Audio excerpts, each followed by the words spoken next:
O tema da pregação é o branco que enfeita.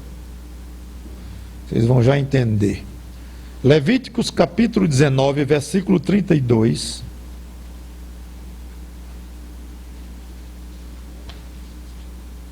Levíticos capítulo 19, versículo 32. Diz assim: diante das cãs te levantarás e honrarás a presença do ancião, e temerás o teu Deus, eu sou o Senhor. Para os que não sabem, cãs significa cabelos brancos. Vamos a 1 Timóteo, capítulo 5, versículo 1 e 2. Já ficou claro a que eu me refiro quando falo o branco que enfeita. 1 Timóteo, capítulo 5, versículo 2, versículo 1 e 2, diz: não repreendas ao homem idoso, antes exorta-o como a pai, aos moços como a irmãos, às mulheres idosas como a mães. E a passagem continua. Quero falar hoje sobre respeito, honra aos velhos. É um assunto importante, independente da quantidade de anciãos que nós temos hoje na igreja, mas o que vamos ter. E o que a Bíblia diz sobre isto? Se eu quisesse apenas provar pela Bíblia que Deus deseja que nós honremos o ancião, eu já poderia parar aqui, já está provado. Lá em Levíticos, em 1 Timóteo, aliás, uma curiosidade de tradução, 1 Timóteo capítulo 5, versículo 1, que eu li, diz: não repreendas ao homem idoso. Sabe como é no grego a palavra presbíteros? Essa é a palavra. De onde a gente tem o nome presbítero. E no feminino, presbítera, ou no caso plural, presbíteras, no versículo 2. Vou já explicar essa palavra mais na frente, mas só para vocês saberem que literalmente no grego é assim que tem lá. Não repreendas ao presbítero, ou ao presbítero no singular, como é o versículo 1. Seria o caso de perguntarmos por quê? Será que a Bíblia dá algumas pistas para esse desejo de Deus, para que nós honremos os mais velhos? 2, pelo menos. Porque a vida longa é presente de Deus, aquele que Ele é fiel. Salmo 91, 16.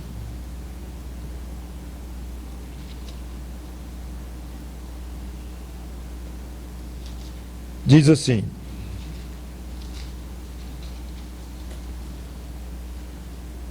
eu vou ler o versículo 1 e 2 para sabermos de quem é que está falando o versículo 16. Porque todo o versículo descreve, todo o capítulo 16 de Salmo, 91 de Salmo, descreve uma pessoa, o tipo de pessoa. E esse tipo de pessoa é descrito no versículo 1 e 2. Então, se não lermos, não vamos saber de quem é que está falando. Então, é desse tipo de pessoa que o Salmo 91 fala. O que habita no esconderijo do Altíssimo e descansa à sombra do Onipotente, diz ao Senhor: meu refúgio e meu baluarte, Deus meu, em quem confio. Então toda a passagem vai falar desse tipo de pessoa. É um crente que confia em Deus, um crente fiel. Então agora vamos ao 16.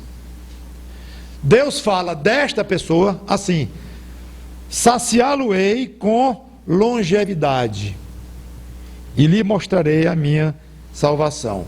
Então, claramente apontando para o fato de que Deus gosta de dar longevidade, vida longa, a crentes fiéis. Provérbios capítulo 3, versículos 1 e 2.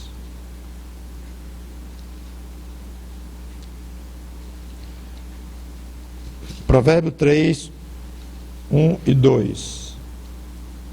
Diz assim: filho meu, Não te esqueças dos meus ensinos, e o teu coração guarde os meus mandamentos, porque eles aumentarão os teus dias, e te acrescentarão anos de vida e paz. Mesma linha de pensamento.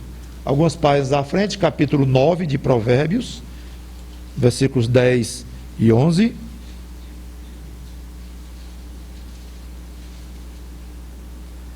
Provérbios 9, 10 e 11. O temor do Senhor é o princípio da sabedoria, e o conhecimento do santo é a prudência. Porque por mim, Deus falando, se multiplicam os teus dias, e anos de vida se te acrescentarão, daquele que teme a Deus. Falando sempre do crente fiel. Por fim, capítulo 10 de Provérbios, versículo 27, que diz praticamente a mesma coisa. O temor do Senhor prolonga os dias da vida, mas os anos dos perversos serão abreviados. Uma pequena observação: eu li todas as passagens no Velho Testamento, e ali as promessas de vida longa, de sucesso material, de sucesso civil, no caso de um Estado de Israel, que teria condições de se proteger dos inimigos, eles iriam ser vitoriosos nas batalhas. Então esse tipo de promessa que Deus fazia, ligadas às promessas com a fidelidade, eram comuns. Deus, essas promessas.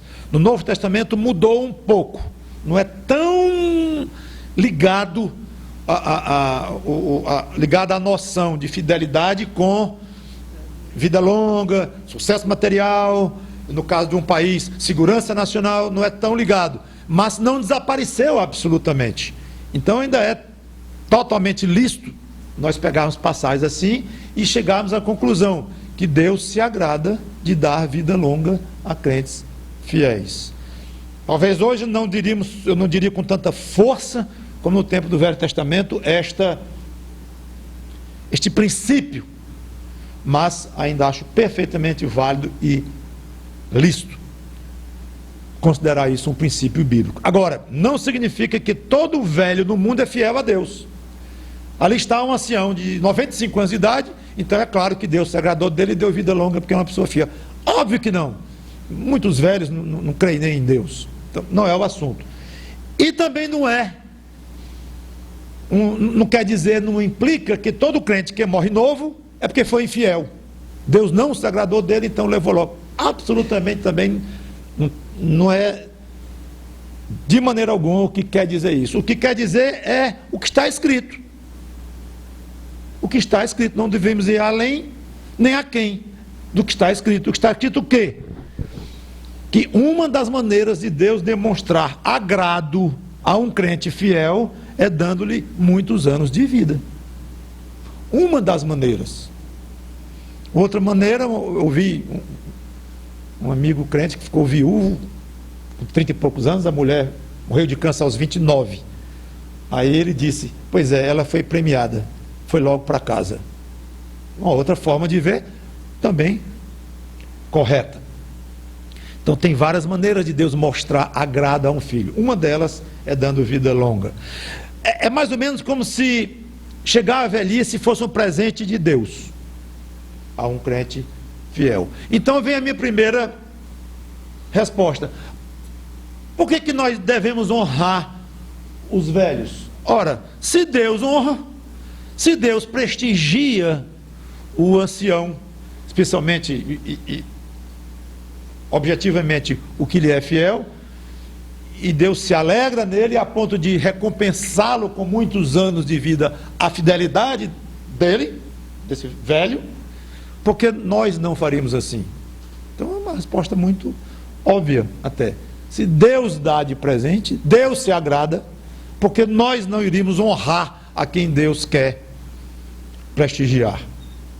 Segundo motivo, porque já viveu mais do que nós. Devemos honrar os velhos, porque já viveram mais do que, eu digo nós, os jovens. Então, se chegou antes de nós, é lógico que eles têm mais direitos.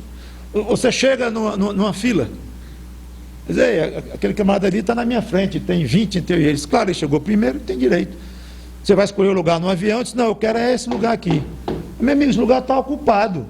Senhora, mas eu quero é aqui, neste corredor, eu quero aqui nessa poltrona, na janela. Mas o outro chegou antes para comprar a passagem, se ele chegou antes, ele tem mais direito. Neste avião, neste voo, quem chegou antes tem mais direito de escolher o lugar, porque você chegou depois.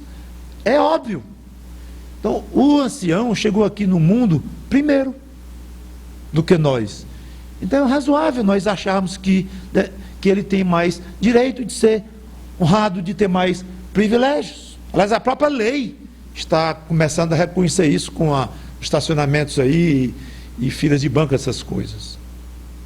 Segundo motivo, decorrente do fato que já viveu mais do que nós, ele está mais cansado. Bíblia, Salmo 71, versículo 9.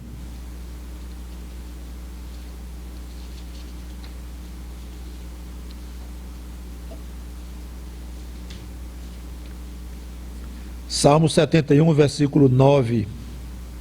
O Salmo todinho, 71, fala de velhice ou envelhecimento. Então, o salmista estava, obviamente, ou já velho, ou pelo menos envelhecendo, do processo de envelhecimento. Ele estava ligadíssimo com o assunto. Podem ler o Salmo 71 inteirinho, que vocês vão ver que esta era a preocupação do salmista. No versículo 9, ele diz, orando a Deus, né? Não me rejeites na minha velhice. Bonita a oração e tocante. Quando me faltarem as forças. Ele falando com Deus, eu já estou ficando velho, e já estou chegando, e eu vou ficar fraco. Eu vou ficar doente. Muito mais do que sempre fui. Claro. Quando me faltarem as forças, não me desampares. Bonito isto. Terceiro motivo, vindo do fato de que ele já viveu mais do que nós, conhece mais sobre a vida, tem mais conhecimento de experiências, tem mais o que transmitir, fala com mais autoridade. É impressionante quando a gente vai adquirindo idade, aí vê um garoto, para mim é um garoto de 20 anos de idade, porque isso, porque aquilo, porque aquilo, porque aquilo, porque assim, etc.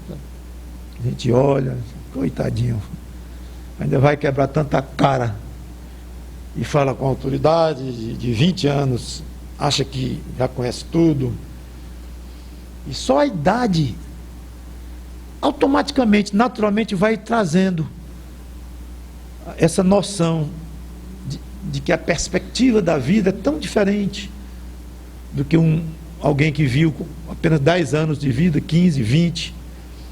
Obviamente alguém que fala comigo que tem 80 anos, 90 anos de idade, vai me achar um garoto ou jovem, ou ainda um senhor muito inexperiente com os meus quase 60.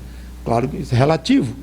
E de fato alguém que tem 90 tem muito mais experiência de vida do que o que tem 60. Viveu mais 30 anos, viu mais coisas, perdeu mais gente querida, teve mais alegrias, teve mais tudo. Então adquiriu muita experiência. Interessante que no Salmo 37, Davi diz uma expressão que dá uma autoridade grande ao que ele está dizendo. Salmo 37, 25. Eu não vou entrar no mérito do versículo em si, mas olha o que diz aqui, que interessante. Salmo 37, 25. Fui moço, e já agora sou velho. Porém, o que ele vai dizer aqui já ganhou autoridade. Seja lá o que ele for dizer, já ganhou autoridade. Quando ele diz, fui moço, agora sou velho. Jamais vi o justo desamparado, nem a sua descendência mendigar o pão. Porque se dissesse alguém numa roda, disse, rapaz, Deus é muito fiel, puxa vida, eu nunca vi o justo desamparado, nem a sua descendência mendigar o pão. Você tem quantos anos? 10. Aí tu tem 10 anos de vida, e nunca viu isso. Então nada que você disser, meu amigo, com a palavra nunca antes, nunca, pode parar, não vale quase nada a sua experiência, quase nada. Porque 10 anos para quem tem 5, já vale um bocado. Já é o irmãozinho mais velho, de 10. Quando o de 10 fala por de 5, é um sábio. Quando a Sabrina de 6 fala por Lucas, é a toda poderosa do conhecimento de tudo. Tudo é muito relativo. Mas o fato é que dá um peso enorme ao que Davi diz. Já fui moço, agora sou velho, nunca vi. Aí ele então comenta que eu não vou entrar no mérito do versículo. Mas o peso, a autoridade, porque já é velho. Certamente por isso Deus colocou presbíteros na igreja. Lembra que eu li lá em 1 Timóteo 5:1? Não repreenda ao homem velho ou ao idoso, ao presbítero, e nem as mulheres idosas, presbíteras. Só que Deus pegou este nome presbítero e deu a ele um significado muito especial dentro do contexto da administração da igreja, e ele selecionou este nome para aquele que iria ser o líder da igreja, que teria 3 nomes diferentes, ou 3 funções na mesma pessoa: pastor, bispo e presbítero. Eu não vou dar aqui uma aula de eclesiologia, não é o nosso assunto, mas não creio ser correto que o pastor é uma pessoa com certas funções, o presbítero é outra com outras funções, e o bispo é outra com outras funções. O que eu entendo é que é um homem só, ou homens, que são dotados dessas 3 condições ou funções de pastorear, de supervisionar, que seria o bispo, e uma condição de maturidade, que é o presbítero. Então, espera-se que um pastor seja um presbítero, se não literalmente, pelo menos espiritualmente, ou seja, um homem maduro, porque você pode ver uma pessoa nova e com a maturidade espiritual e de fé, e que sabedoria que Deus deu a ele para liderar uma igreja inteira. Então ali está o pastor, que é um presbítero, que é um ancião, um presbítero ancião, e que é um bispo. Então, obviamente, tem a ver com a ideia de autoridade, de experiência e de maturidade de vida, o título, o nome que Deus utilizou, presbítero, para chamar um pastor ou um bispo. Ideia de experiência, ou no mínimo, experiência mais ligada com a idade, ou no mínimo, maturidade. Infelizmente, a tendência do mundo não é valorizar o velho. No máximo, tratar com certo respeito, uma certa deferência, mas no máximo, pouca paciência com os velhos, se ouve pouco, falam baixo, ouvem mal, a própria comunicação fica difícil, a diferença de época, de costume, 1000 motivos levam a isto. Mas é uma pena, nós não sabemos aproveitar os cabelos brancos dos velhos, além da honra em si, que Deus quer que nós dediquemos essa honra e esse respeito aos velhos, mas além disso, nos beneficiar com a sabedoria que eles têm. Sabedoria de vida, falando até de um velho que nem tenha Cristo, mas uma sabedoria de vida que já vai ser extremamente limitada, sem a visão do Espírito Santo, mas olhando para um velho crente, aí soma-se uma coisa com a outra. A experiência de vida em si, com o conhecimento da palavra de Deus, e essa soma é poderosa na pessoa de um velho ou uma anciã, para transmitir sabedoria e visões diferentes da que nós temos. Então saibamos honrar, valorizar, pedir conselhos aos idosos que nós temos, ou venhamos a ter aqui na nossa igreja. E uma coisa eu quero encerrar interessante, é que apesar da velhice lembrar cansaço e rugas e corpos inclinados e tudo isto, mas devemos encará-la como algo bonito. Provérbios 20 e 29 encara assim. E quando a Bíblia encara assim, vocês sabem muito bem o que significa. Deus encara assim. Veja como Deus vê a velhice. Provérbios 20 e 29.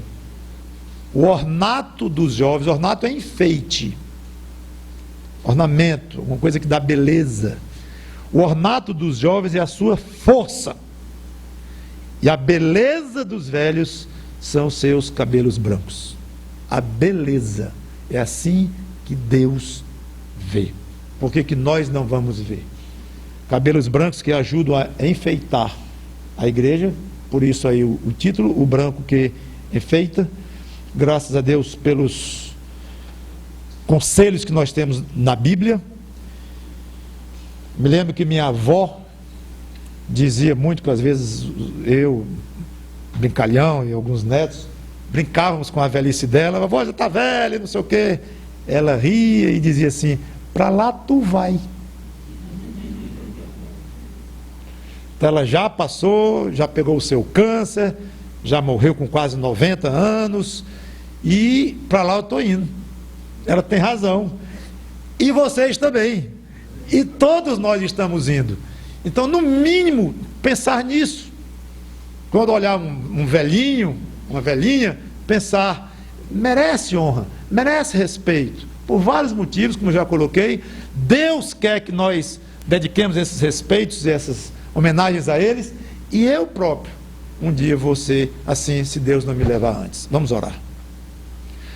Obrigado, Senhor Deus, pelas reflexões na Tua palavra.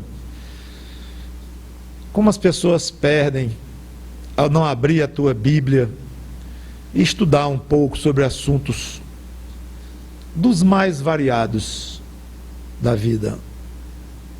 Ontem minha querida Sandra estava comentando como a Tua palavra trata os assuntos, não deixa passar nada, Senhor. E eu disse, é verdade. E que bom. A gente puxa um tema, velhice. Vamos estudar sobre velhice um pouco. O que Deus, o que Tu pensas sobre velhice? Aí nós abrimos a Tua palavra e vemos cada coisa bonita que nos envergonha, nos encabula. Pela maneira como nós somos egoístas, materialistas, imediatistas, e muitas vezes deixamos de fazer coisas que Tu gostas, e dentro do nosso contexto aqui, de gastar mais tempo com os velhos ao nosso redor, amá-los mais, ter mais paciência com eles, mais amor a eles, tentar muito levá-los a Cristo, se eles não ainda têm essa salvação, porque estão já no final da jornada aqui, e agradecer os que já têm Cristo sim, e curti-los como irmãos e irmãs em Cristo, com ideias diferentes das nossas, olhando o passado de uma maneira bastante diversificada, mas não importa, com uma boa sabedoria vinda do alto, pela experiência de vida, pelo Espírito que habita neles, e simplesmente pelo fato de estarmos ali compartilhando com alguém que já viveu muito mais do que nós, e que no céu não vai ser mais velho do que nós, nem mais novos do que eles, simplesmente eternos em Cristo. E ali os cabelos brancos vão desaparecer. Enquanto isto, que eles enfeitem a nossa igreja. Em nome do Senhor Jesus Cristo, te peço e agradeço. Amém. Tudo bem,